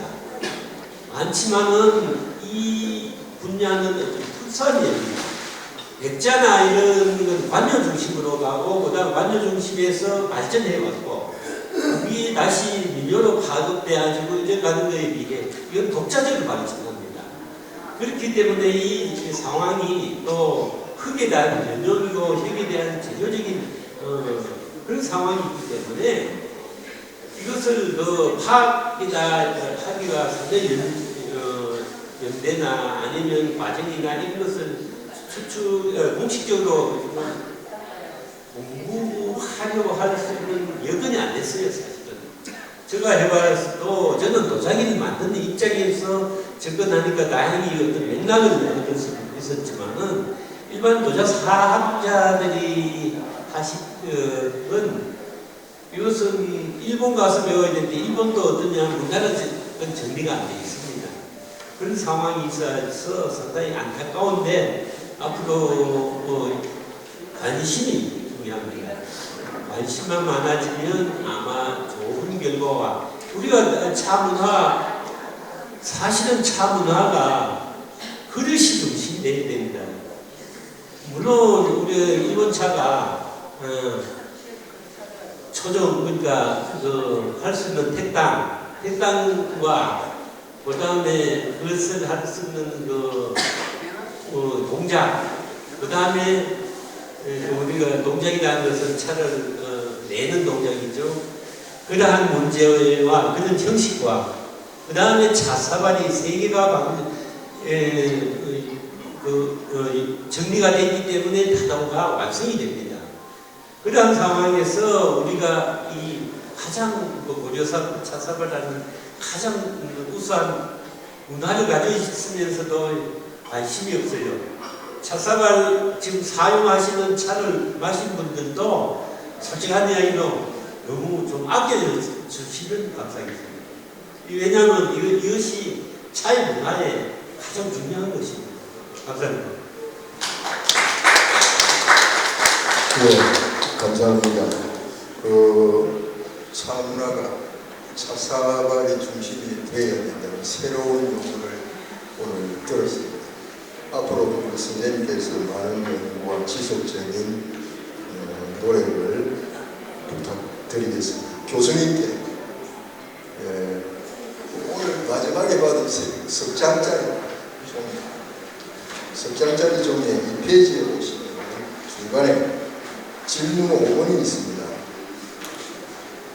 교수님이 그래서 부산요가 조선정부의 지원하에 일본 도공도의 관리를 받으면 공식적으로 주문차사발을 생산한다면 그끼리 이루어지는 역관주도의 일부역과 상역을 통해 훨씬 많은 양의 차사발을 공급하였다.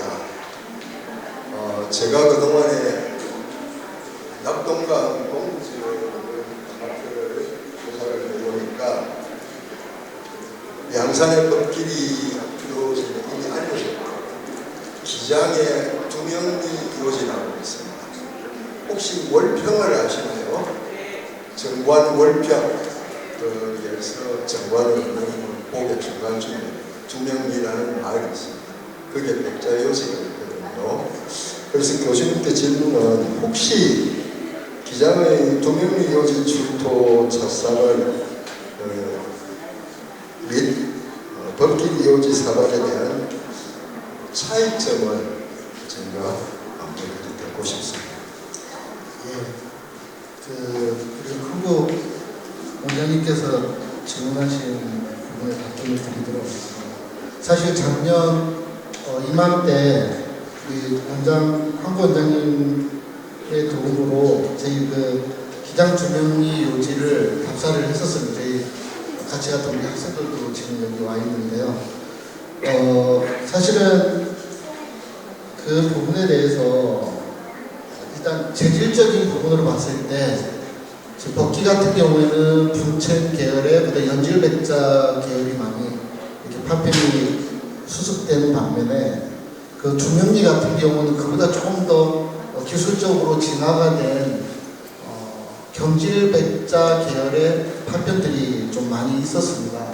그래서 이 법기하고 주명리의 그 역사적인 차이점을 뒀을 때 주명리가 조금 더 역사적으로 뒤로 속해 있지 않았나 이렇게 생각이 되고요. 저희들이 그때 갔을 때 봤던 이제 파편 중에 일부 이 차에 쓰이는 그릇들로 추정되는 그런 그 파편들이 일부 있었습니다. 그래서 조금 더 깊이 있게 이 부분 주명리 요지를 더 조사를 해야 되지 않을까라는 생각이 들고요. 그래서 후기에는 법기가마에서 전개는 법기가마에서 만들어졌지만 후기에는 이 주명리 요지하고도 관계성이 있지 않을까. 그렇게 지금 조경 선생님도 그렇게 생각하시고 저도 그렇게 생각을 하고 있거든요. 물론 이제 저희들은 도자기를 만드는 입장이고 재료를 이렇게 취하는 입장이라서 이제 그런 부분으로 이제 저희들은 접근할 뿐이고, 사실상 여기는 또 우리 사학계에서도 면밀한 지표 조사를 통한 여러 가지 분석이 필요하지 않을까라고 생각이 됩니다. 어쨌든 간에 저희들은 관계성이 있다라는 부분은 확인을 일단 했습니다. 그래서 앞으로 더 심도 있게 연구가 이루어져서 더 법기 가마 말고도 그 주변의 여러 가지 가마들이 네트워크를 통해서 같이 부산역까지도 영향을 끼쳤을 거라고 저희는 지금 보고 있습니다. 감사합니다. 보충해서 제가 설명드리겠습니다. 저희가 1차례 명리를 마련하고 있는데 지금 옆에 전시 중에 보면 가장 오른쪽에 보면 깨어진 갈색 호가 있을 때 조그만서 그게 차이대, 우리 나도에 일본 나도에 쓰는 차를 두고 우리가 농차를 할 때 쓰는 농입니다. 그게 발견되고 맨 오른쪽에 이쪽 보시면 두명리에서 역시 나왔는데 조그만 소변이 있을 거예요. 그 일지화변이라 그래서 일지화이 그러니까 흡변입니다. 가서 흡변으로 가서 아마 거기서도 생산되고 가장 많이 생산되는 것이 뭐냐면 그 화기가 엄청 많이 나왔다는 사실과 제가 그 파편을 지금 3개의 나온 파편을 가지고 있어요. 지금 요번에 전시를 하다가 너무 협상관계로 또 테마가 또 다른 쪽을 갈까 싶어서 못했습니다만은 석점이 나왔는데 그 중에 한 점이 외관 내의 부산요의 후기 가마에서 나오는 문양이 나왔어요. 그 승려문, 음각 승려문이라고 주령거치 이렇게 세는 문양입니다. 이 문양이 나왔음으로써 나와는 어느 정도 생산하지는 않았겠나. 가장 말기니까 가령 어떠냐, 특히 1686년에 보시면 기장 도움을 요청을 합니다. 여기 부산역에 있어요. 부산 북기 양산도움과 부산도움을 보내달라는 요청을 한 것으로 봐서 여기서 있었지 않았나 싶고 그렇게 파편도 확인이 되고 있습니다. 앞으로 연구를 많이 하고 어떤 데는 이것을 또 규명을 좀 해야 하는 숙제가 좀 있습니다. 감사합니다.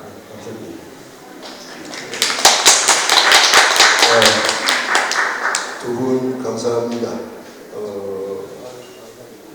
오늘 질문은 제가 생략을 해서 많이 했습니다. 아까 약속대로. 아니요, 잠시만요. 우리 나동욱 관장님 자리 잠시 나와주세요.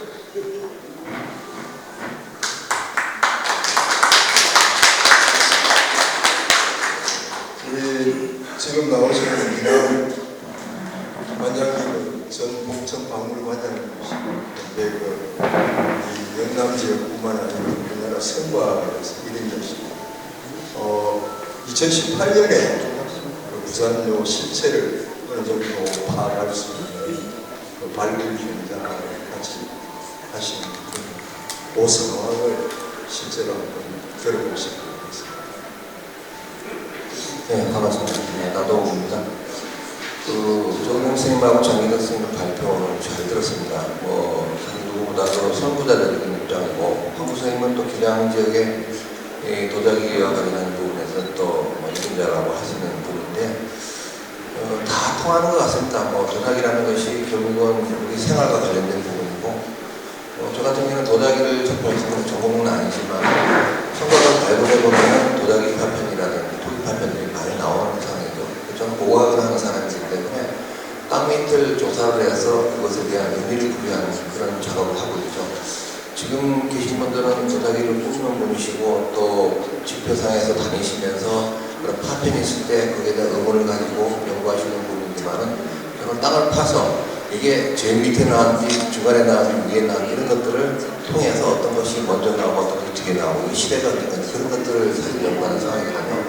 금방 황 선생님 말씀하신 대로 부산요의 어떤 그런 파편과 관련해서 제가 그동안에 알고 있는 동아대학교 방송관에서 일제강점기 때 아마 인수한 그런 파편인 걸로 알고 있었고, 제가 부산박물관에 근무하면서 부산요에 대한 관심이 있으면서 부산요에 대한 유물이 있어야 전시하는데 사실 유물이 없었어요. 그래서 늘 그 외관 주변, 특히 여러분 잘 아시는 부산 호텔 그 주변에 거기서 이제 좀 공사가 있을 때 제가 참관을 하거나 조사를 해서 거기에 관련된 유물을 찾으려고 많이 노력을 했습니다. 그리고 이 금방 말씀하신 유물을 찾게 된 동기는 뭐냐면, 금방 조은영 선생님께서 말씀하신 각다야마 마비교수가 사실 일본 동경예술대학교 교수인데, 이분도 메다문화재 연구를 하시다가 교수로 특별히 채용하고 계신 분인데, 한국하고 일본의 어떤 도자기가 굉장히 관심이 많습니다. 특히 통시사와 관련된 부분, 외관과 관련된 부분, 이거는 어디든지 유물이 있으면 오시는 분이거든요. 그래서 한 20년 전에 제가 봉천박물관에 근무할 때 그때 오셔가 처음 인연이 됐는데, 그 발견한 그날도 지금 여러분 농명 빌딩이라고 부산 호텔 맞은편에 큰 건물이 빌딩을 하나 지어졌는데, 그 빌딩이 사실 아직 분양이 제대로 안 된 상태인데, 거기를 이제 공사한다고 해서 이제 지나가다가 마비 교수님하고 지나가다가 공사 현장이면 땅을 볼 수가 있으니까 이게 뭐가 있을 수가 있겠다 싶어서 사실 어둑어둑한 밤에 그 공사 현장을 내려가서 몇 개의 주소를 도자기를 사실 주워왔습니다. 그래서 이제 이 도자기에 어떤 의미가 있는가 씻어봤더니 마침 그때 중요한 게 뭐냐면 대마도에 가마가 있던 시가요라고 한자로 지하라고 적힌 건데, 그것이 바닥에 생기는 도자기 파편이 나와서 보통 파편이 아니라 한국과 일본 간의 어떤 굉장히 중요한 부분, 그리고 여기가 외관이라는 바운더리 안에서 나온 거기 때문에 이 파편을 다시 한번 좀 잘 확인해보자, 그런 상황이었고, 제가 정식으로 박물관에 조사 의뢰가 온 건 그런 건 아닌데, 10월 3일날 개천절날 제가 일부러 학생들을 데리고 그 부분을 조사를 해야겠다. 공사는 조금 하는 사장님한테 양해를 구했습니다. 이게 굉장히 중요한 지역이다. 근데 마침 이 건물이 들어서 다 그러면서 벽을 조사해 보니까 이 층층이 유물들이 나오기 시작합니다. 그래서 저는 그때까지 제대로 보지 못했던 어떤 유물들, 특히 한국에서 볼 수 없는 유물들이 막 나오는 그런 상황이라서 이게 굉장히 중요하다. 그래서 나름대로 정리를 했고, 가다임 교수님께서 그 소식을 듣고 오셔가지고 부산시립박물관에서 같이 정리를 했습니다. 그래서 빛을 봤습니다. 저저번 주에도 마비 교수님이 다시 외관료의 정확한 자리를 찾는 도면을 가지고 오셔가지고 와서 봤는데, 가장 중요한 가만한 노예와 호텔이 들어선 그 중심지에 있었던 것도 확인되고, 옆에 방공호텔에서 나온 그런 자기 편들 이런 것들이 아마 조건 교수님이 지금 가지고 소장하고 계시고 전시에 아마 동원되는 것으로 알고 있는데, 어쨌든 이 남포동 지역 중에서 특히 동광동, 그 다음에 여러분들 그 광복동에 가게 되면 그 미아당 주변에서 있죠. 그 일대에 그 앵천이라고 사쿠라의 여화라고 이렇게 천변이 있어요. 그 천변 주변에서 사실은 고각적으로 그런 유물들이 발견된 확률이 높습니다. 그래서 큰 건물이 들어서거나 혹시 일제시대 일제강점기 건물이 철거되거나 할 때는 반드시 그 밑을 조사하게 되면은 부산용 외관에서 구웠던 그런 도자기에 어떤 단서들이 기술적으로 발견될 가능성이 있습니다. 그래서 혹시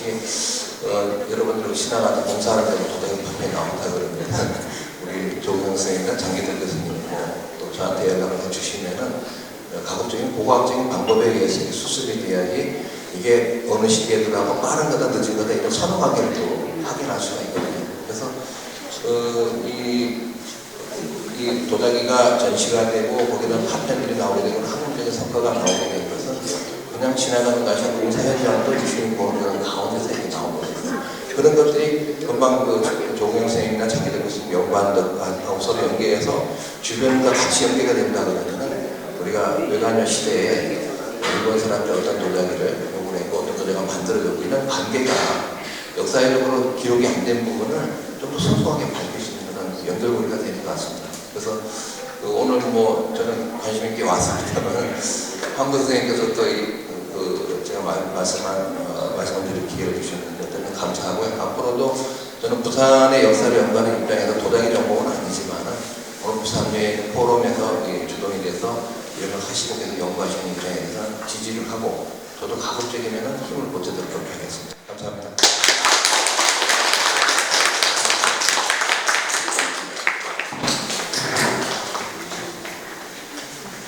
네, 감사합니다. 우리 질의를 해주신 황구 선생님과 또 거기에 답변을 해주신 오늘 문자두분 선생님 너무나 감사드리고요. 생각지도 않게 우리 또 나동욱 전 박물관장님께서 본인이 직접 현장에서 느꼈던 살아있는 이런 말씀을 해주시니 너무나 더 감사하게 느껴집니다. 정말로 들으면 들을수록 약간 더 재미가 있으시죠. 그래서 이런 것들은 시간을 좀 길게 해서 좀 더 많은 연구가 더 이어졌으면 좋겠다라는 그런 생각을 해봅니다. 자, 발표하신 분과 또 질의를 해주신 우리 황구 선생님 그리고 우리 관장님께 다시 한번 큰 박수 부탁드립니다. 혹시 여기 또 계신 분 중에서 질문이 있으시다고 하는데요. 지금 시간 관계상 빠르게 한 분만 듣고 마치도록 하겠습니다. 예. 오늘 훌륭하신 부산여에 대한 설명 잘 들었습니다. 저는 부산 청문화진흥원부의 오미입니다. 먼저 우리 조국영 선생님께서 우리 부산여와 그 대주요는 대마도 쪽입니까? 예. 그 제가 작년에 그 대마도에 그 어떤 우리 스님 항룡사전인데 거기에 가니까 대주요 맞습니까? 그것도 알게 되고 그다음 우리 한국 원장님 제가 기장문화 원장님 계실 거예요. 저 먼저 또 질문을 올리겠습니다. 한국 원장님께 기장의 죽성리에 그게 제가 제가 2008년도에 예예 거기에 도요지가 있더라고요. 그에 대한 설명을 좀 우리 한국과 같이 교류되지 않는가 싶어서 제가 감히 한번 여쭤봅니다. 2008년도 예, 제가 그 횡단 다리를 우리 그 일본과 한국에 교류를 해서 도공들이 많이 데려간 걸로 해서 그에 대한 전달을 했습니다. 제가 원광대학교 박사를 나왔거든요. 그때 우리 처음도 응대하고 있는 걸로 알고 있습니다. 공명도공비 예예예 그렇습니다. 제가 참여했습니다. 거기에 대한 내용을 예, 거기에 어떤 도요지가 있는데 제가 유관으로 갔을 때 한국 도자기와 일본 도자기 약간 좀 어떤 믹스가 된 느낌이 저 나름대로 소개를 했었습니다. 예예 그 도요지. 예. 아시다시피 이 지금 말씀하신 거기 위치가 그러면 기장의 축성이 외성 지성과 본성 사이에 있는 가마 이름이 소름요입니다. 참고름자 송중환 선생님이 명하고 계시는데 그런이 그 진해 웅천의 최우택 선생처럼 예전에 우리 잡혀가 포로로 끌려간 조선의 도공들 역사를 기리기 위해서 20년 넘게 지금 그렇게 하고 있는데 그때 오셔가 나를 하신 걸로 아는데 고맙습니다. 감사합니다. 근데 거기에 가마터라고 하기는 조금 어려운 게 사실 거기 도공들이 잡혀와 있다가 끌려갔잖아요. 그래서 아마 임시로 거기에서 조금 생산을 했지 않을까 그렇게 생각을 합니다. 왜냐하면 축성, 외성, 본성이나 지성 쪽에 보시면 가마터가 구체적으로 있을 만한 자리가 없습니다. 가마를 운영하려면 전체 물이 있어야 되는데 문제는 물이 없고 지성 쪽에는 그 신안 쪽 공동묘지가 있는 거기는 조금 예전에는 그런 얘기를 제가 듣긴 들었는데 제가 지표조사를 해보니까 그 토기편 이런 것들만 거기가 지성 자락이 되다 보니 그것만 보고 그 외에는 발견을 못했거든요. 아무튼 지금 기장에서 우리 여기 두 분이 하시는 것처럼 토론에서 하시는 것처럼 그렇게 도자 문화를 밝히고 역사를 알리기 위해서 열심히 노력을 하고 있습니다. 앞으로 많은 관심과 참여를 부탁드리겠습니다. 고맙습니다. 네, 질문 감사드립니다. 오늘 부산요에 대해서 세미나를 개최했는데요. 결론적으로 부산요는 그 당시 첨단 기술이라고 일컬어지는 자기 기술을 통해 조선 도공들의 기술과 미적 감각 그리고 일본의 아주 깊은 안목을 통해서 완성되어진 것이 부산요가 아닌가 생각하는데요. 그 많은 연구가 이루어지고 이것이 다시 현대적으로 재조명되어서 차와 함께 도자 문화가 두 축을 이루면서 크게 발전할 수 있기를 바랍니다. 감사드립니다. 오늘